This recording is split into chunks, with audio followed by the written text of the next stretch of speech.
y vacunas recombinantes. Anticuerpos monoclonales.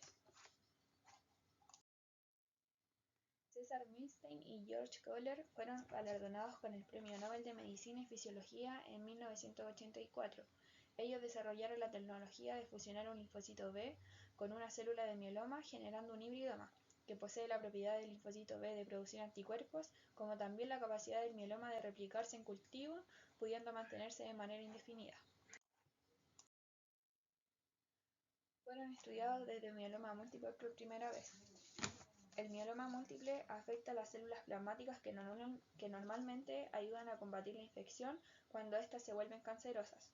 Se llaman células plasmáticas mielomatosas, las que se multiplican y acumulan en la médula ósea. Producen sustancias no deseadas como la paraproteína, la cual es una proteína que puede dañar otros órganos. Además, la acumulación de células mielomatosas en el hueso puede detener la producción de células sanguíneas sanas y debilitar el hueso, causando dolor. El mieloma múltiple afecta a las células plasmáticas que normalmente ayudan a combatir la infección. Cuando éstas se vuelven cancerosas, se llaman células plasmáticas mielomatosas, las que se multiplican y acumulan en la médula ósea. Producen sustancias no deseadas como la paraproteína, la cual es una proteína que puede dañar otros órganos. Además, la acumulación de células mielomatosas en el hueso puede detener la producción de células sanguíneas y debilitar el hueso y causar dolor.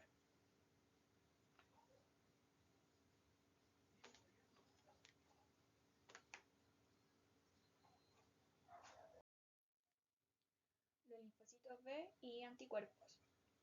Los linfocitos forman parte de la respuesta inmunohumoral. Estos son capaces de secretar anticuerpos.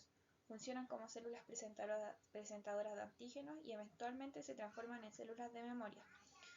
Esto ocurre tras interactuar con un antígeno. Cuando ocurre su diferenciación, pueden madurar a células plasmáticas o células B de memoria. Un anticuerpo es una glucoproteína que ayuda a nuestro cuerpo a combatir una infección. También son conocidos como inmunoglobulinas. ¿Qué más debemos saber de los anticuerpos? Primero tenemos que saber su estructura básica.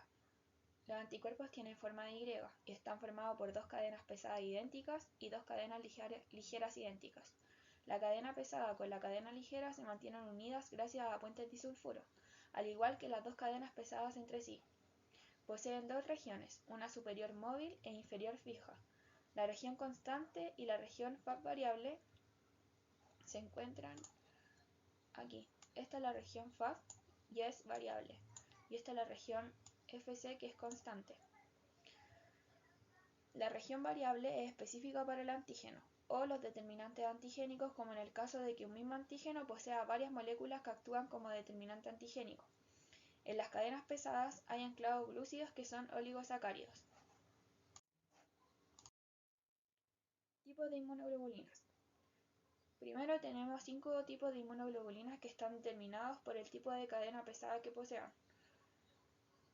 El primero es la inmunoglobulina tipo G, que está acá.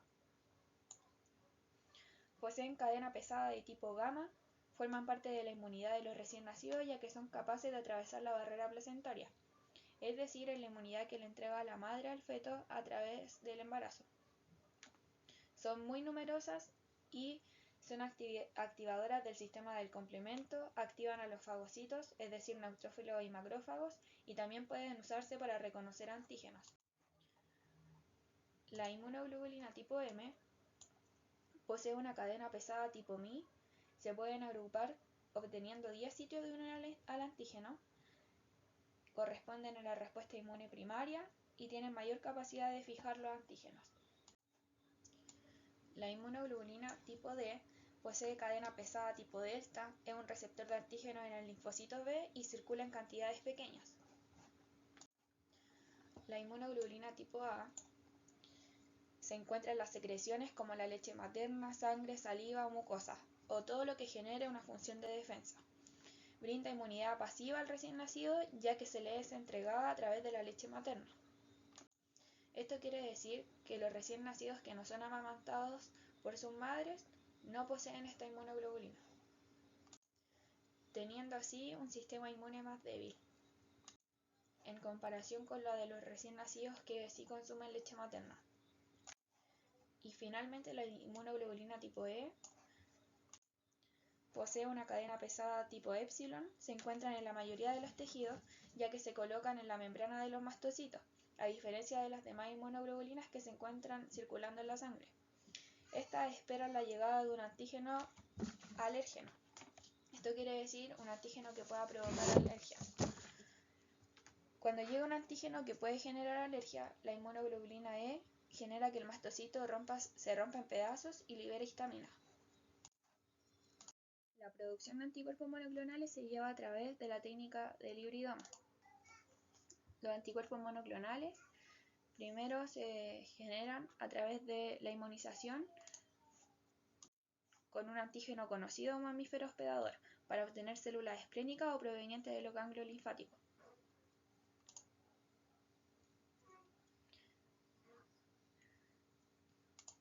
Luego, se deben obtener células de un mieloma previamente cultivado en un laboratorio bajo condiciones controladas. Inicialmente, estas células de mieloma tenían la capacidad de producir inmunoglobulinas, pero con el tiempo y perfeccionamiento de la técnica, se generan células que pierden la capacidad de sintetizar sus propias inmunoglobulinas, y esto permite asegurar que los únicos anticuerpos secretados hacia el medio sean los del linfocito B.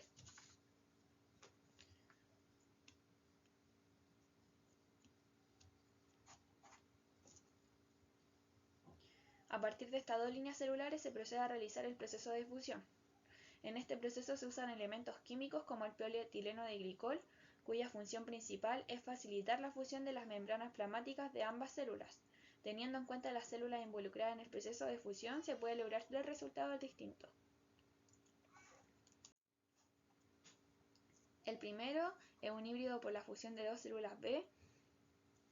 El segundo, un híbrido por la fusión de dos células cancerosas. Y el tercero, la fusión de una célula B más la fusión de una célula cancerosa. El híbrido de fusión de dos células B no crece en cultivo porque tiene una vida media leve en estudios in vitro. La fusión de la célula cancerosa más el linfocito B es el objetivo de este experimento, ya que esta célula inmortalizada es secretora de anticuerpos específicos.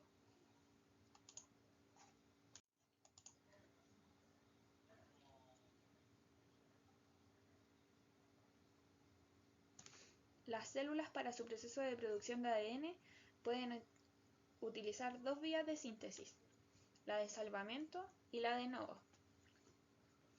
La vía de salvamento, donde hay las células de mieloma modificadas, carecen de la enzima hipoxantina guanina fosforibosiltransferasa, que es necesaria para llevar a cabo la vía de salvamento, de manera que estas células solo pueden realizar la vía de novo. Todos los híbridos del proceso de fusión son colocados en un medio de selección específico que posee hipoxantina, aminopterina y timidina, por lo que es conocido como medio HAT. La síntesis de ADN vía novo puede inhibirse con el antibiótico aminopterina, de manera que cualquier híbrido que creciera en presencia de aminopterina será incapaz de sintetizar ADN por la vía de novo.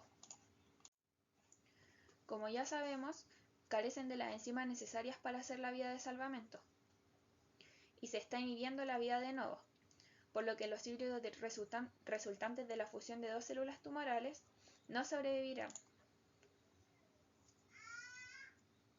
Por otro lado, los híbridos de las células B más los tumorales tendrán inhibida la síntesis de ADN por el antibiótico. Sin embargo, podrán llevar a cabo la síntesis por la vía de salvamento, ya que la célula progenitora B proporciona la enzima HGFT.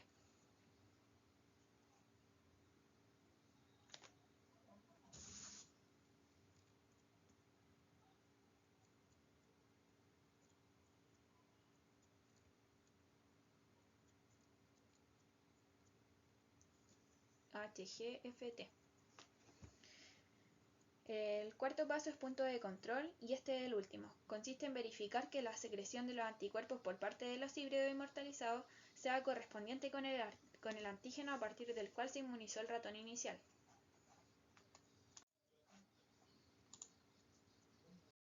Tipos de anticuerpos monoclonales. El primer tipo de anticuerpo monoclonal es el murino. Eran utilizados en terapéutica humana, pero su administración repetida generaba la producción de anticuerpos inmunizantes por parte del huésped, reduciendo su eficacia y además produciendo reacciones alérgicas. Además de esto, tienen una vida media corta, son ineficientes para realizar pruebas citotóxicas y no son capaces de activar el sistema del complemento. Dada esta situación, se crearon los anticuerpos monoclonales quiméricos. A través de la quimerización se integra el dominio completo de unión del antígeno a la región constante de una molécula de inmunoglobulina humana, por lo que las cadenas de anticuerpos quiméricos poseen un dominio variable no humano unido a un dominio constante humano. Estos poseen aproximadamente un 65% de la secuencia humana. Luego tenemos los anticuerpos humanizados. Son resultantes de la eliminación de secuencias murinas no implicadas en la unión del antígeno y se reemplazaron por las secuencias humanas correspondientes. Estos poseen una secuencia humana en un 95% y solo contiene de origen murino las uniones determinantes de unión al antígeno. Y finalmente tenemos los humanos. Estos se producen en animales transgénicos portadores de genes que codifican para inmunoglobulinas humanas. Los transgenes incluyen fragmentos de las regiones variables, lo que facilita la capacidad recombinatoria de este tipo de anticuerpos. Los anticuerpos monoclonales humanos son más ventajosos por su menor antigenicidad, mejor tolerancia y mayor tiempo a la circulación en relación a los anticuerpos quiméricos. Nomenclatura de los anticuerpos monoclonales. La Organización Mundial de la Salud establece que primero va el prefijo otorgado por el fabricante, que sería en este caso TRAS. Luego, el tipo de diana, que puede ser TU de tumores, LI del sistema inmune, VA de bacterias y SI cardiovascular, entre otros. Tercero, va dependiendo del origen. SU, origen humanizado, O murino, U humano y XY quimérico. Y finalmente, MAF, que se refiere al tipo de anticuerpo, que puede ser monoclonal o policlonal. Mecanismo de acción de los anticuerpos. Pueden bloquear la interacción entre un receptor y su ligando, pueden activar el complemento, realizan lisis celular mediada por anticuerpos y también pueden ser vehículos de otros agentes como fármacos y toxinas. Los anticuerpos monoclonales, a pesar de ser muy específicos, pueden actuar sobre las células o cadenas de señalización similares a las blanco, produciendo efectos secundarios. Importancia clínica de los anticuerpos monoclonales. Estos ayudan al diagnóstico de enfermedades infecciosas, a la detección de alérgenos, son marcadores tumorales e inmunofluorescencia. Ayudan también en el diagnóstico de enfermedades, como en el caso del test de ELISA. Este consiste en determinar y cuantificar la presencia de anticuerpos del paciente frente a un antígeno específico, utilizando autoanticuerpos marcados con una enzima, que al agregar al sustrato a la enzima generará un producto coloreado y cuantificable. Los autoanticuerpos empleados son los anticuerpos monoclonales. Estos anticuerpos monoclonales son específicos para los anticuerpos del paciente, garantizando alta afinidad y mejor tasa de éxito en el examen. También sirven para la prevención. Son usados para diferentes enfermedades como la trombosis coronaria aguda, en donde se utiliza la abemaciclib, un anticuerpo monoclonal quimérico específico para el receptor GP2B3A localizado en la superficie de las plaquetas humanas, que actúa inhibiendo la agregación plaquetaria, impidiendo la unión del fibrinógeno y otras moléculas a su receptor. Se usa en pacientes con riesgo de trombosis coronaria aguda que sean sometidos a angioplastía coronaria transluminal percutánea. Su uso más conocido es en los tratamientos. Compone el campo más importante de los anticuerpos monoclonales, ya que son capaces de destruir células tumorales a través de distintos mecanismos. Se emplean generalmente en el tratamiento de enfermedades autoinmunes, como la artritis reumatoide, el cáncer o para evitar el rechazo luego de un trasplante.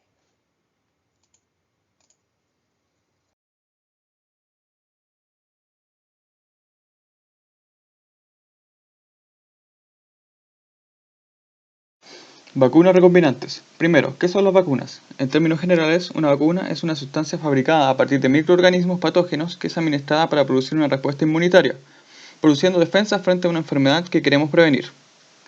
¿Qué son las vacunas recombinantes? Son vacunas obtenidas a partir de la utilización de material genético de un microorganismo para producir elementos inmunogénicos no patógenos. Las vacunas son una representación destinada a generar inmunidad contra una enfermedad, provocando la activación de células del sistema inmunitario, para que cuando ésta se presente haya mayor cantidad de células de memoria capaces de dar una buena respuesta inmune. Para esto, hay distintos tipos de vacunas. Pueden ser de microorganismos muertos, de microorganismos atenuados o las recombinantes.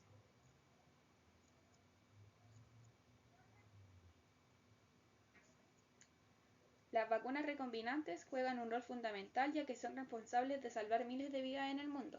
Los avances de la biología molecular, más la ingeniería genética, han permitido que la técnica de producción de una vacuna recombinante, la cual permite aislar los genes que llevan la información para codificar proteínas específicas que se encuentran en la superficie del patógeno, contra el que se quiere obtener la vacuna. Es decir, se toma el gen seleccionado y se introduce en bacterias, levaduras u otro antígeno vivo.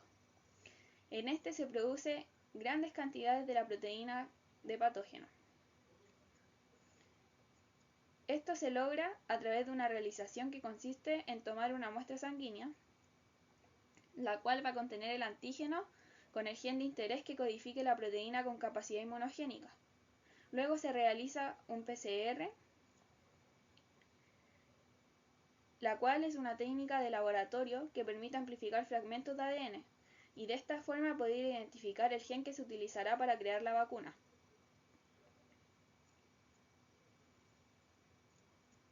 Se realiza la extracción del gen y se inserta en un plásmido, para posteriormente inocularlo dentro de la bacteria. Al introducir el plásmido en la bacteria, ésta deberá mantenerse en un caldo nutritivo, logrando el objetivo principal, que es hacer que esta bacteria genere proteínas víricas que poseen el poder inmunogénico y se expresarán en su membrana. Después, se debe lisar la membrana de las bacterias utilizadas para que solamente queden las proteínas del gen, del cual queremos obtener la inmunidad. Luego se purifica y el resultado de este proceso es la obtención de la vacuna recombinante.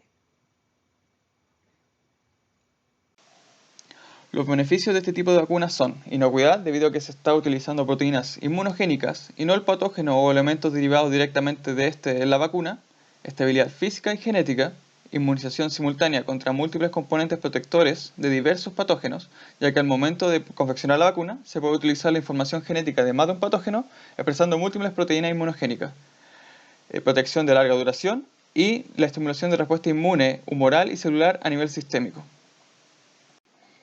Componentes básicos del vector o organismo utilizado para producir la vacuna: origen de la replicación procariota, gen marcador, promotor eucariótico fuerte, sitio de múltiple clonaje, secuencia de terminación de transcripción y secuencia estabilizadora del ARN mensajero transcrito.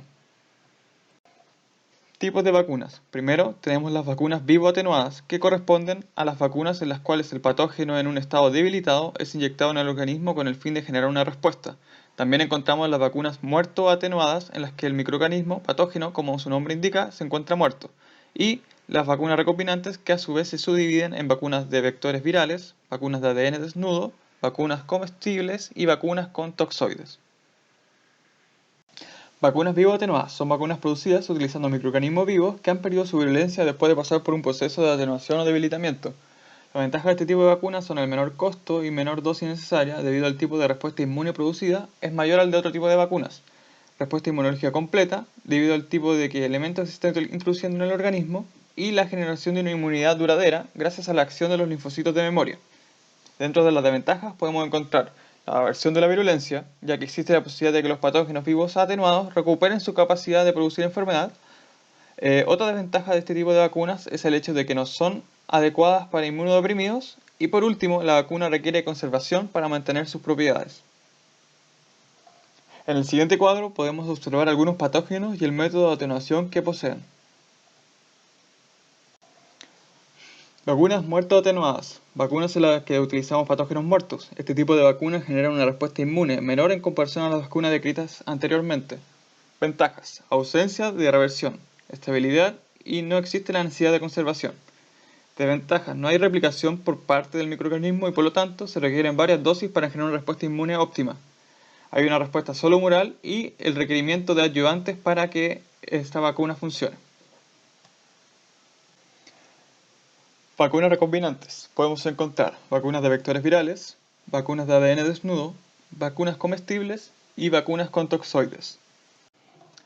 Vacunas de vectores virales. Corresponden a vacunas producidas a partir de la incorporación de un gen que codifica para una proteína inmunogénica en el genoma de un microorganismo denominado vector, el cual, al replicarse, expresará esta proteína inmunogénica que posteriormente será utilizada para generar una respuesta inmune, pero sin la capacidad patogénica. Vacunas de ADN desnudo. Corresponden a vacunas formadas por plásmidos o fragmentos de ADN a los cuales se les ha incorporado el gen que codifica proteínas inmunogénicas. Este proceso de traducción del ADN se produce en las células del huésped al que se le ha aplicado la vacuna.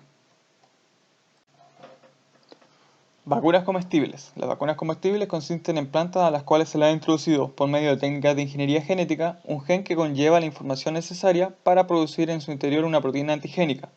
Estas plantas transgénicas se pueden, por tanto, cultivar de manera natural y más adelante usar el tejido vegetal como vacunas comestibles en seres humanos o en animales. Vacunas toxoides. Son vacunas que utilizan productos nocivos producidos por patógenos para generar una respuesta inmune y no va dirigida para crear una inmunidad en contra del patógeno en sí. Son preparaciones obtenidas a partir de toxinas bacterianas inactivas. Vacunas atenuadas mediante la modificación genética. Vacunas recombinantes producidas a través de la identificación y aislamiento del fragmento de ADN del microorganismo encargado de expresar la patogenia, para ser modificado y así obtener patógenos capaces de producir una respuesta inmune, pero sin tener una capacidad patógena o virulenta. Vacunas sintéticas. Consisten en la copia de la secuencia genética que contiene información acerca de las proteínas antigénicas procedentes del patógeno y su posterior síntesis por medio de métodos químicos. Mediante ingeniería genética y la utilización de anticuerpos monoclonales es posible identificar fragmentos con capacidad inmunológica y posteriormente sintetizarlos. La principal desventaja de esta técnica recae en los péptidos sintetizados, debido a que poseen una configuración estructural lineal en el espacio, característica raramente encontrada en los péptidos presentes en la naturaleza. Los anticuerpos suelen reconocer estructuras tridimensionales y tienen menor afinidad por estructuras lineales. Por este motivo, las características antigénicas de los péptidos sintetizados químicamente pueden no ser las mismas que los antígenos naturales, resultando en una pérdida de actividad de la vacuna. Vacunas antibiotipo. La idea básica de las vacunas antibiotípicas es la utilización de un anticuerpo que imite la morfología del antígeno y por lo tanto induzca inmunidad, pero a la vez siendo inocuo. Para producir una vacuna de este tipo, el primer paso es obtener un anticuerpo contra el antígeno. Este anticuerpo, denominado anticuerpo idiotípico, se inyecta en un animal que responde produciendo anticuerpos contra él. Los anticuerpos antibiotípicos. Este último anticuerpo puede actuar como vacuna, puesto que contiene un determinante antigénico similar al del antígeno original. Este tipo de vacunas confiere inmunidad adquirida de tipo pasivo, ya que se administran anticuerpos en vez de antígenos procedentes del patógeno. Vacunas de proteínas y péptidos recombinantes. La tecnología del ADN recombinante permite aislar determinados genes que llevan la información para formar las proteínas que se encuentran en la superficie del patógeno contra el que queremos obtener una vacuna. El gen en cuestión se introduce en bacterias, levaduras u otras células donde se producen grandes cantidades de la proteína antigénica. Los sistemas biológicos que se emplean para expresar los antígenos se denominan vectores de expresión. Es un sistema biológico que permite la transferencia, la expresión y la replicación de un ADN extraño en células huésped para que éste sea traducido a proteínas. Los microorganismos empleados con mayor frecuencia en la producción de antígenos recombinantes son las bacterias, aunque también es posible la producción de proteínas recombinantes de levaduras y plantas, aunque las primeras presenten menor complejidad ya que su genoma es muy sencillo y crecen rápidamente, no son capaces de llevar a cabo algunas de las modificaciones necesarias para que las proteínas sean activas. Transformaciones que por el contrario sí se realizan en células eucariotas. En el caso de las levaduras, si bien son capaces de realizar dichas modificaciones, no crecen tan rápido y presentan mayores complicaciones de manejo, elevando los costes de producción de las proteínas recombinantes. Las plantas son sistemas de producción de muy bajo costo y con una alta capacidad de escalado, además de permitir ciertas modificaciones en las proteínas. Las vacunas recombinantes que se están desarrollando en estos momentos emplean plantas y bacterias como sistemas biológicos de producción.